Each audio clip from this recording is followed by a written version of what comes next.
Celebran en Villa Clara el Día de la Prensa Cubana con la inauguración de una muestra fotográfica dedicada a Fidel. La Habana es sede desde hoy de la 8ª edición del Coloquio Latinoamericano de Patrimonio Industrial. Y acogerá a Santiago de Cuba esta semana el Festival de la Trova Pepe Sánchez.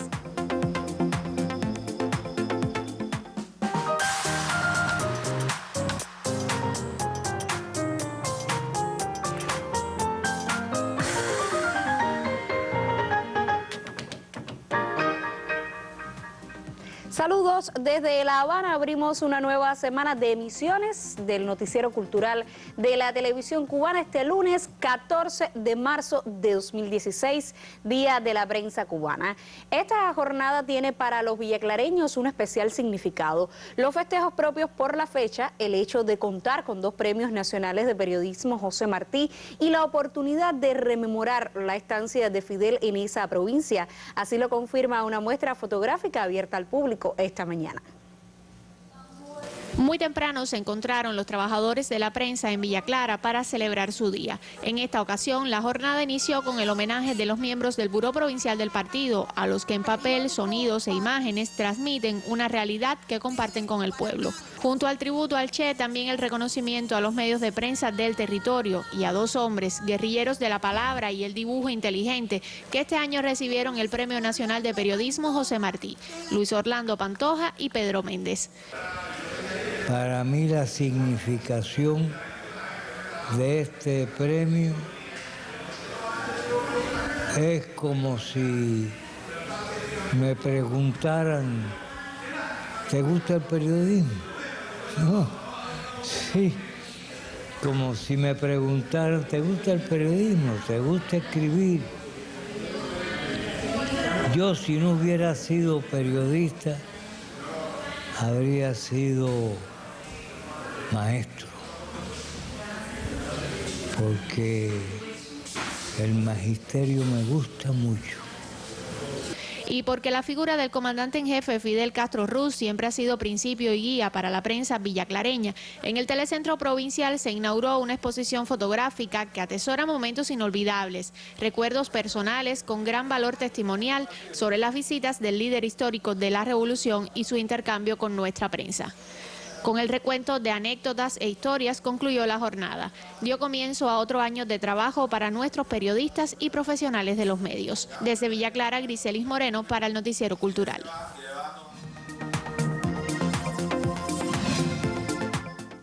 Iniciamos nuestro recorrido por lo que publican las secciones culturales de otros medios de prensa. El portal digital de Radio Habana Cuba informa que el festival y concurso Máscara de Caoba, con la participación de agrupaciones teatrales de todo el país, se efectuará en Santiago de Cuba del 23 al 27 de marzo. Esta será la edición 19 del certamen y para beneplácito del público santiaguero se anuncian decenas de actividades y presentaciones artísticas en un evento que estará dedicado al teatro de pequeño formato. El encuentro permitirá además disfrutar de relevantes puestas en escena que tuvieron lugar a lo largo de 2015. Entre ellas, La Pasión Desobediente de Teatro de la Utopía, Diálogos de Fugitivos de ARA y Cuban Coffee by Portazos Cooperative del colectivo El Portazo de Matanzas. Prensa Latina destaca que más de 30 poetas de 12 países inaugurarán hoy en Ecuador con lecturas y recitales el 8º Encuentro Internacional Poesía Cero, que transcurrirá hasta el 19 de marzo en varias ciudades de ese país. Artistas de Argentina, Bolivia, Chile, Colombia, Cuba, Ecuador, España, Filipinas, Honduras, Guinea Ecuatorial, México y Venezuela serán los protagonistas del evento, que tendrá lugar en universidades, colegios, plazas, teatros y auditorios culturales. Poesía Cero convoca a valiosos exponentes de la literatura iberoamericana.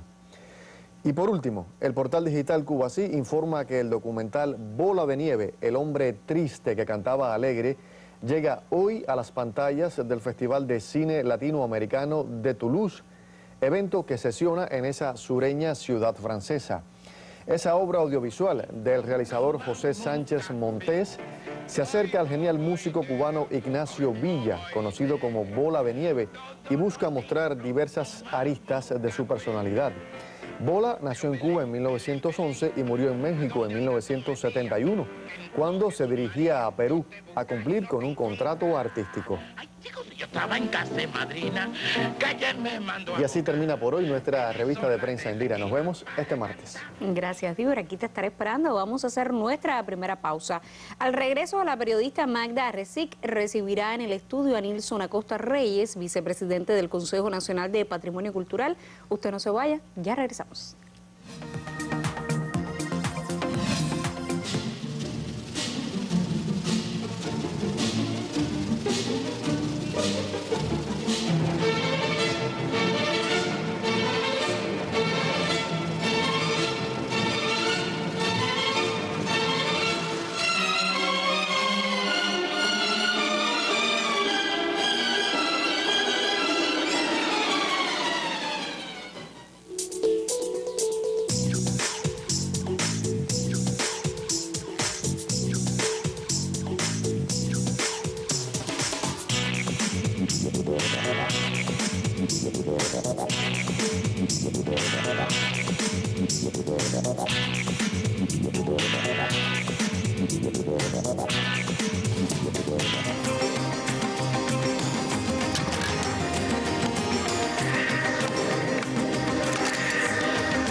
En esta jornada inició la 8ª edición del Coloquio Latinoamericano de Patrimonio Industrial. Hoy la periodista Magda Resic conversa en primera persona con uno de los integrantes de su comité organizador. En primera persona recibo hoy con mucho placer a un gran experto del patrimonio cubano. Se trata del doctor Nilson Acosta, quien se desempeña como vicepresidente del Consejo Nacional de Patrimonio Cultural y que hoy nos viene a hablar de un patrimonio a veces olvidado o no bien reconocido, el patrimonio industrial. Bienvenido a nuestro noticiero cultural. Un placer siempre estar con ustedes. Bueno, para nosotros igual, y sobre todo me gustaría iniciar este diálogo no tanto hablando del coloquio, sino de las definiciones del patrimonio industrial que hacen que sea tan apreciado y valorado por los patrimonialistas. Y bueno, ya lo venía adelantando, es algo que a veces es desconocido para otras personas y sería muy interesante hablar de por qué ponemos tanto énfasis en el patrimonio industrial. Como no, es una temática relativamente nueva dentro de la visión y los conceptos del patrimonio de modo general, pero que obviamente agrupa un patrimonio relacionado con la producción, con los sistemas, digamos, fábricas, equipamientos, e incluso llega a aquellas manifestaciones que están asociadas de un modo más indirecto, digamos, el patrimonio inmaterial que se genera en esos espacios productivos. De ahí que para países como Cuba o el ámbito latinoamericano tenga una gran importancia, toda vez que sistemas como los de plantaciones asociados al azúcar, al café, la propia minería, puede generar un patrimonio muy importante y que incluso aún en momentos cuando ya perdieron el valor de uso para el que fueron creados, generan posibilidades para el desarrollo y para nuevas industrias creativas y beneficio de las comunidades. ¿Ha tenido antecedentes en Cuba este 8º coloquio? Cómo no, el segundo coloquio latinoamericano tuvo lugar en Cuba en el año 1998. Fue un momento en que nos adentrábamos, digamos, era el momento de la curiosidad de estar a la par de lo que en el mundo se estaba haciendo con relación al patrimonio industrial, que por supuesto dista mucho de la visión que tenemos hoy para este nuevo coloquio. Y de esas distancias quisiera hablar. ¿Cuánto ha evolucionado en el tiempo la visión que tiene el Consejo Nacional de Patrimonio sobre la importancia de este patrimonio industrial? ¿Cuánto se ha trabajado en él que será expuesto en este coloquio? Como no, yo creo que lo primero es definir de que para la comunidad latinoamericana estar en Cuba pues ya es un reconocimiento de que se ha venido trabajando en los últimos años. Y esas líneas de trabajo han estado en primer lugar en la protección jurídica de algunos conjuntos, digamos, asociados a la industria del azúcar. Recientemente se declaró como zona de protección todo el entorno de la bahía habanera por todo lo que representa en cuanto a potencial de desarrollo, para a su vez de proteger todas esas infraestructuras industriales que hay en este lugar. De hecho, son muestras que se pueden ya palpar ejemplos de recuperación dentro de ese entorno de la bahía, dentro del plan estratégico de la Oficina del Historiador, pues van a poderse apreciar porque sin duda el centro histórico va a ser protagonista de muchas de estas acciones. También van a poder visitar industrias asociadas, por ejemplo, al azúcar, al tabaco, a la producción de ron. Una de las líneas importantes es el reconocimiento como patrimonio cultural de algunas de estas manifestaciones, sobre todo el conocimiento asociado a esos sistemas productivos. Ya, y dentro del coloquio, diríamos, qué golosinas, qué temas que forman parte del contexto latinoamericano se van a poder debatir. Bueno, les decía que, por ejemplo, la discusión en cuanto a estrategia y a posibilidades de la Bahía de La Habana, creo que va a ser un tema sumamente interesante para todos por las experiencias tanto desde el punto de vista nacional como la posibilidad de intercambiar con experiencias parecidas en otros países de la región. Los temas vinculados con la reutilización de esos espacios productivos también va a ser un tema importante y obviamente va a haber exposiciones, se va a hacer cancelaciones de sellos y como les decía, tal vez el colofón va a ser la declaratoria como patrimonio cultural de algunos conocimientos asociados a la actividad productiva. Bueno, pues mucho le agradezco al doctor Nilson Acosta su presencia en nuestro noticiero cultural, poniéndonos al tanto de cuánto Cuba ha ido trabajando en darle valor, poner en valor su patrimonio industrial en un contexto latinoamericano que de seguro será apreciado en el 8º Coloquio Internacional de Patrimonio Industrial. A ustedes, como siempre, les recomiendo que se mantengan con nuestro noticiero cultural. Muchísimas gracias a ustedes por estos detalles. Por supuesto, nuestro noticiero cultural estará al tanto de las jornadas del 8º Coloquio Latinoamericano de Patrimonio Industrial que se realizará hasta este miércoles 16 de marzo. El Museo del Prado, una de las pinacotecas más prestigiosas del mundo, viajó hasta La Habana a través de una muestra de reproducciones de 53 obras maestras de su colección que se exhiben al aire libre en el Centro Histórico de La Habana. La periodista Irina Martínez Odio recorrió la muestra que está fijada por espacios de 2 meses en la verja perimetral del Castillo de la Real Fuerza y nos ofrece las opiniones del público. Las verjas del Castillo de la Real Fuerza resultan por estos días una singular galería al aire libre. 53 reproducciones fotográficas a tamaño real de algunas de las obras más representativas del patrimonio artístico del Museo del Prado se exhiben por vez primera en La Habana ante las miradas curiosas de cubanos y foráneos. La Habana se ha convertido en los últimos tiempos, digamos, en un escenario de interés mundial a raíz de una serie de cambios en lo social, en lo político y en lo cultural que se están dando en el país. Yo creo que esta presencia de estas 53 obras que hay del Museo del Prado acá, reproducciones en tamaño real, abiertas al público, es una expresión más de cuán importante puede ser la inserción de nuestra ciudad dentro del panorama cultural latinoamericano, y no solamente latinoamericano, sino mundial. Es como traer el Museo del Prado a La Habana, cosas que muchos cubanos no conocen, no pueden tener nunca la oportunidad de verlas. Y aquí la tenemos en La Habana, con una calidad de impresión, con una calidad de color, de matices, de todo, que va a ser muy difícil igualarla, ¿no? El hecho de que estén las 53 obras más representativas, pues un poco hace que las personas se sientan interesadas en ver qué es lo otro que hay que no está aquí. La exposición El Museo del Prado en La Habana podrá ser apreciada en las verjas del Castillo de la Real Fuerza hasta el 4 de mayo. Se realizarán recorridos guiados por niños y adolescentes de los talleres de la Oficina del Historiador los martes y miércoles a las 3 de la tarde y por estudiantes de Historia del Arte los viernes a las 3 de la tarde y los sábados a las 10 de la mañana. Una oportunidad única para acercarse a obras maestras de la cultura universal y a su vez conocer la historia de España, Europa y del arte occidental. Irina Martínez Odio, Noticiero Cultural. De artes plásticas seguimos hablando en esta emisión. El crítico de arte Hamlet Fernández nos acerca hoy a una muestra que desde hace varios días exhibe el capitalino Centro de Arte Contemporáneo Wilfredo Land. Bienvenido. Gracias. El Premio Nacional de Artes Plásticas Lázaro Saavedra se encuentra exponiendo en el Centro de Arte Contemporáneo Wilfredo Land. La muestra podrá ser vista hasta el día 16 del presente mes, así que no se demoren a asistir, pues se trata de una de las exposiciones más importantes de las realizadas por el artista en los últimos años. La exhibición se titula Base Superestructura y hace alusión directa a dos conceptos bien conocidos de la filosofía marxista.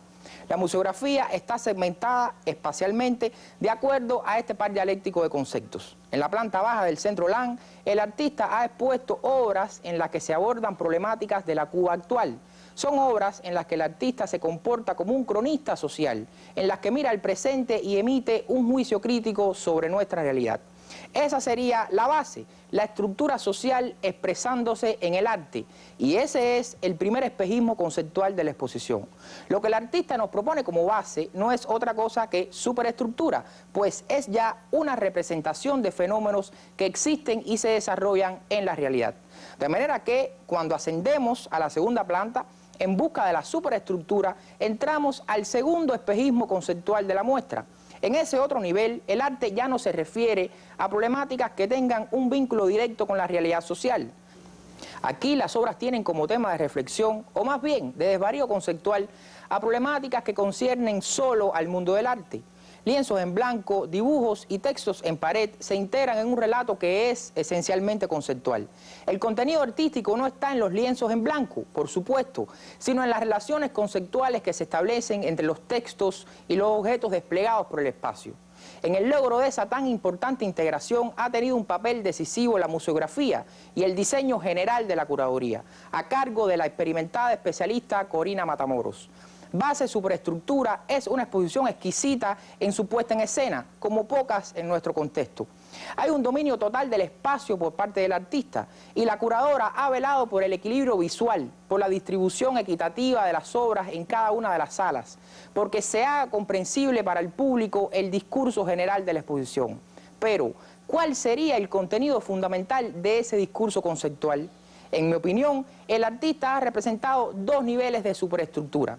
Uno en el que el arte existe en un limbo de autonomía, ensimismado en sus propios vicios, reflexionando sobre su propia existencia, convirtiendo sus propias patologías en temas de sus desvaríos conceptuales. Y otro nivel de superestructura que es presentado en la exposición como la base, porque es el arte que no ha perdido su conexión con la realidad, que no ha extraviado su cable a tierra, como le gustaba decir a Rufo Caballero.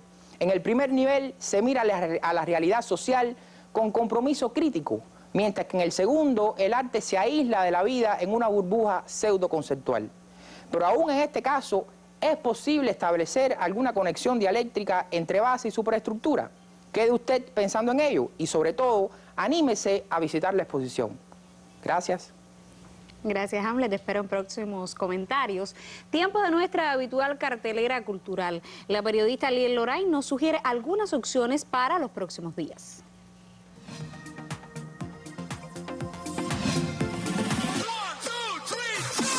Comenzamos con las opciones de la Semana de la Francofonía en Cuba, que en esta ocasión extiende su plazo temporal hasta el próximo 26 de marzo. Su variado programa, que incluye cine, artes plásticas, música y arte culinario, se centra en el acercamiento a las tradiciones, valores patrimoniales y creación artística de los territorios que comparten en el mundo la lengua francesa, y esta vez llegará también a las provincias de Santa Clara y Santiago de Cuba. Entre el 15 y el 20 de marzo, la provincia de Las Tunas recibe el tercer taller internacional de payasos. Clases, talleres, conferencias, exposiciones, conciertos, presentaciones de libros especializados y puestas en escena conforman el programa de este encuentro, que tiene como objetivo brindar un momento de intercambio profesional del mundo del clown. Hoy comienza la Semana de la Cultura en el municipio pinareño de Viñales. Este año las celebraciones estarán dedicadas a la figura de Benito el Viñalero, y entre las distintas actividades que se desarrollarán hasta el próximo domingo se encuentran el evento Viñales Moda 2016 y el espacio abierto con el artista de la plástica Ebenezer Bayard.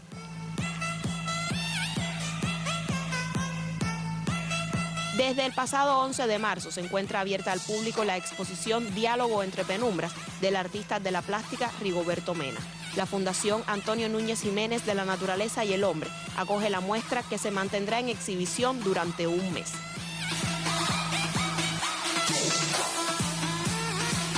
Y cerramos con la Feria del Libro, que continúa su recorrido por el territorio nacional. Entre el 16 y el 20 de marzo, sus múltiples opciones literarias, culturales y recreativas llegarán a las provincias de Mayabeque y Ciego de Ávila. Liet Lorain, cartelera cultural.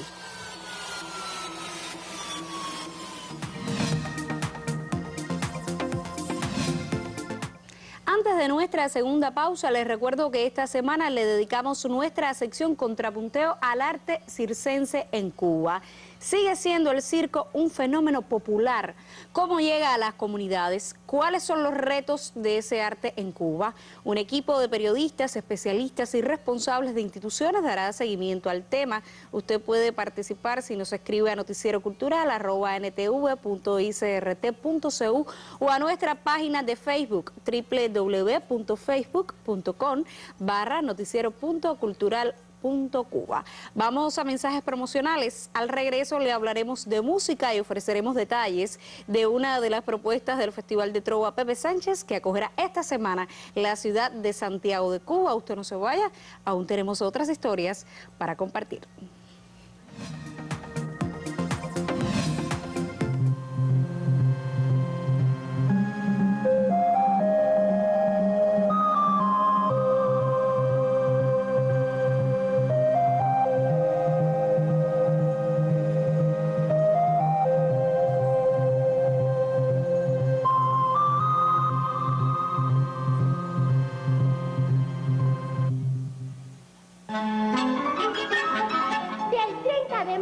Al 4 de abril en Guantánamo, titereando en la ciudad. Con talleres, conferencias, funciones y mucho más.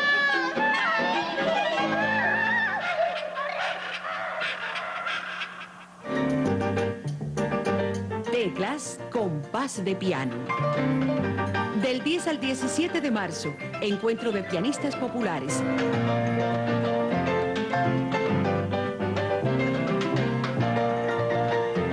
Cuarta edición del encuentro de pianistas populares, Teclas Compás de Piano.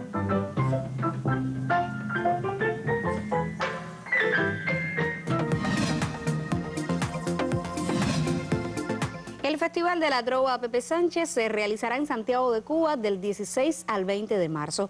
Por vez primera, el Centro de Interpretación y Divulgación del Patrimonio Cafetalero será subsede de este encuentro. La cita, que se dedica al juglar René Urquijo, contará entre sus atractivos con la presentación oficial del CD Gallo Negro del trovador santiaguero Rubén Lester.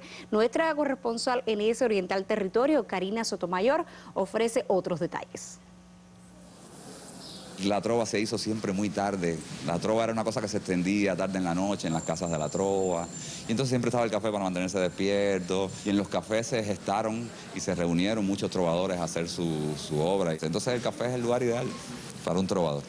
Por eso la Casa Dranguet es uno de los sitios habituales del cantautor santiaguero Rubén Lester. Aquí, mientras se degusta todo tipo de café, el artista ofrece viejas y nuevas canciones. Algunos ya le siguen las letras al CD Gallo Negro, que aún no sale al mercado, pues espera al Pepe Sánchez como mejor ocasión. Es un disco que tiene 8 tracks que son fabulosos, que también son un paseo por la música cubana, porque hay afros, hay guarachas, hay trova, por supuesto, yo soy trovador. Pero bueno, todo desde un espectro muy cubano y muy autóctono. Por vez primera, el Centro de Interpretación y Divulgación del Patrimonio Cafetalero será subsede del encuentro. La familia trovadoresca tendrá aquí espacios como Trova Café, La Trovísima y la inauguración de la muestra El Disco y la Trova, Cuba y la Canción. Tenemos el plato fuerte de poseer dentro de la colección de la Oficina del Conservador, que para esos momentos, por supuesto, va a estar aquí en la casa, Dranguet, la guitarra, una de las guitarras de Sindo Garay.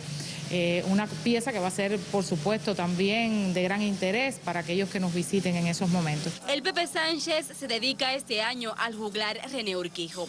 Artistas de toda Cuba con guitarra en mano y composiciones añejas o inéditas estarán en Santiago de Cuba. Vamos a tener un espacio de conversación en torno a la personalidad de Urquijo y, por supuesto, los que nos visiten en ese momento van a poder escuchar ese disco que él grabó con Egren en los momentos en que su obra era tan conocida y tan disfrutada dentro de los medios en la ciudad. Karina Sotomayor, Noticiero Cultural. Manzanillo es también tierra de trovadores. Al cierre de esta emisión, la periodista Dianelis Hernández nos cuenta una historia muy singular relacionada con la canción trovadoresca cubana y uno de sus exponentes. Daniel no tuvo Nochebuena el 24 de diciembre. Ese día estaba intentando hacerse profesional. Un caso peculiar de 87 años que, llegado a estas alturas de la vida, el Sey Abdala le da la oportunidad de realizar su sueño.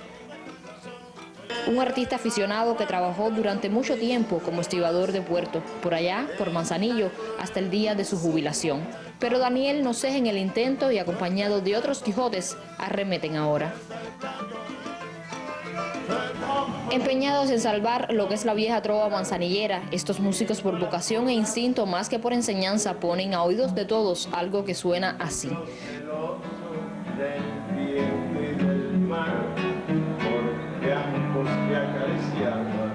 Podría decirse que descubiertos para el mundo en la filmación del documental Arrollando del canal cubano clave de la televisión digital que se acerca a la producción cultural de Manzanillo, lo cierto es que ya por esa zona del oriente son bien demandados, pero no les basta, quieren Cuba. Yo no he aprendido a tocar guitarra con nadie. ¿Por qué? Porque mi papá quería enseñar a Idalia, hermana mía. Quería enseñar a Juan, hermano mío. Pero yo fui y le dije que me enseñara a tocar a mí. Porque yo me gustaba el ara. Y lo llevaba por dentro. Y me dijo, hizo como Pérez Prado. Muchacho, te contaré algo de mucha emoción. Muchacho, te contaré algo de mucha emoción. Lo que le pasó a Barroco por andar en vacío. Gente simple, artistas de entraña. Lo real hoy es que los une el haber tenido el mismo empeño a lo largo de sus vidas, cultivar una canción propia que sea a la vez tradicional, ingeniosa, clara y auténtica.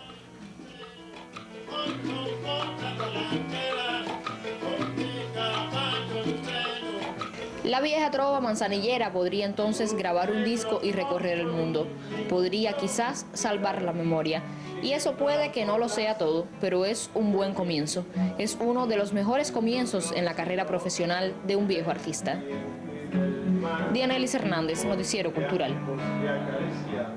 Final. En esta emisión del Noticiero Cultural de la Televisión Cubana le contamos sobre la inauguración en Villa Clara de una muestra fotográfica dedicada al comandante en jefe Fidel Castro y su relación con la prensa. Le pusimos al tanto del inicio de la 8ª edición del Coloquio Latinoamericano de Patrimonio Industrial y conoció sobre el Festival de la Trova Pepe Sánchez que acogerá esta semana la ciudad de Santiago de Cuba. Nosotros volveremos a encontrarnos mañana. Hasta entonces, me despido como siempre con un saludo desde La Habana.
Yo me siento muy orgullosa de pertenecer a la Federación de Mujeres Cubanas. En estos momentos estoy cursando mi tercer año de contabilidad y estoy dispuesta a brindar todo mi apoyo en las tareas que la organización y mi país lo necesiten.